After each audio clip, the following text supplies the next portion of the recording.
I probably shouldn't be saying this too loud, but I'm pretty sure this is the best budget camera you can get right now.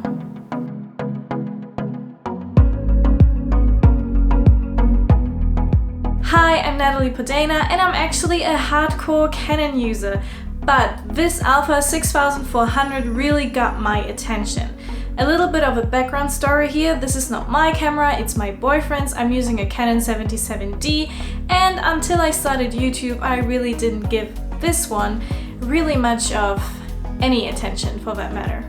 Usually I frowned upon the menu and the fact that it was a mirrorless camera, and the first time it really impressed me was when we were in Iceland photographing northern lights. The issue here was that I couldn't see the northern lights either on my screen nor through my viewfinder, because most northern lights aren't visible with the naked eye. So while I was still trying to get some good shots, hopefully turning out the way I wanted them to, he found the settings he needed and enjoyed the view. That was initially the first time I was jealous of a Sony camera, and trust me, I never thought I would say that out loud. Let's have a look at the specs. Originally, I wanted to make a versus video. Canon 77D versus Alpha 6400, which one is the best budget camera? Halfway through the video though, I realized that wouldn't end well for me and my Canon. Considering that both cameras have a similar retail price of about 900 euros, the Sony has some huge advantages. It has a 24.2 megapixel APS-C sensor, is capable of RAW photos, has 425 focus points and AF tracking, ISO goes up to 102,400 and actually performs quite well, and blasts away with 11 pictures per second. When it comes to filming, you have S-Log2, S-Log3, HLG, 4K 25 frames, HD 100 frames, 50 frames, 25 frames, and also you have a mic jack, but no headphone jack. The only thing I'm missing from those specs is stabilization. So if you plan on filming with it and not having it on a tripod all the time, work with stabilized lenses. The kit lens, for example, is stabilized. The autofocus is pretty good, 4K is awesome, and 100 frames per second in HD is very satisfying. Honestly, the video specs on this camera are amazing, and this is the reason Canon lost a lot of points with only HD footage and no high frame rates. So basically the breaking point where I decided to scratch my versus video because the Canon would lose. Another nice option are the color profiles, where you can record in S-Log2, S-Log3 and HLG.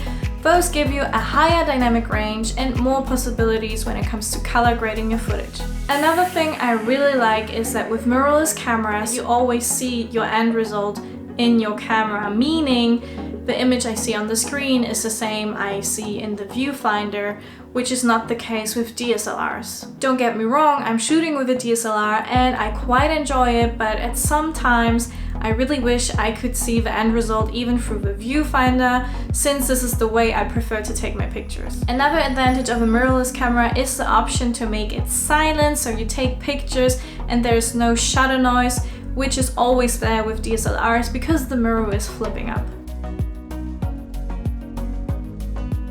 I already mentioned that there's no stabilization, but what annoys me the most is the menu. Especially as a Canon user, I don't understand how you can make a menu this bad. On the bright side, you can customize some buttons, and there is a favorite tab where you can add all your important settings. I highly recommend doing that, by the way. You will never find them again. So in a sense, you will only have to set it up once in a manner that fits your workflow. And after that, ignore the menu. A huge downside for me is the battery life, and it's definitely worth to buy the original one since the cheaper versions really don't perform that well. Going out to shoot, for example, you should make sure that all your batteries are charged and are ready to go. I know this is a fixed issue with newer cameras like the Alpha 7S3 for example, but for now it really sucks. Although the size of the camera is quite handy, I don't really like the grip, it just kind of feels weird. All in all, I gotta say that everything you see on this channel is filmed with the a6400 and it hasn't let me down yet. I gave my Canon some chances, but for example when recording myself, the autofocus really wasn't right, so I grabbed the Sony again. Working with this camera so intensively even makes me consider switching completely, to be honest. Not because I don't like Canon, but because this camera is a hybrid and stable solution. I still like taking pictures with my Canon. If you are looking for a great budget camera to start filming and taking pictures, this one is a great option. It's worth to invest and it won't be outdated too fast due to things like S-Log and 4K. The flip screen is great for vlogging and the overall handling is easy and functional. Except for the menu, but once you figure that out, make your fav tab, it's not that bad. I really learned to love this camera, and as I said, I'm a hardcore Canon user. That means not only in my private life I'm only using Canon, but also in my professional life I'm only working with Canon.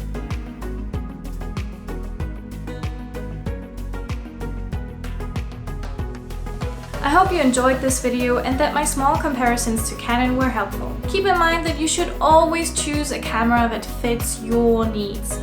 If I wasn't filming, I would probably stay on my Canon route. But I really do think the a6400 is amazing considering that it's relatively cheap for the specs that you get. If you have any questions left, leave me a comment, subscribe if you haven't already, and have a wonderful day.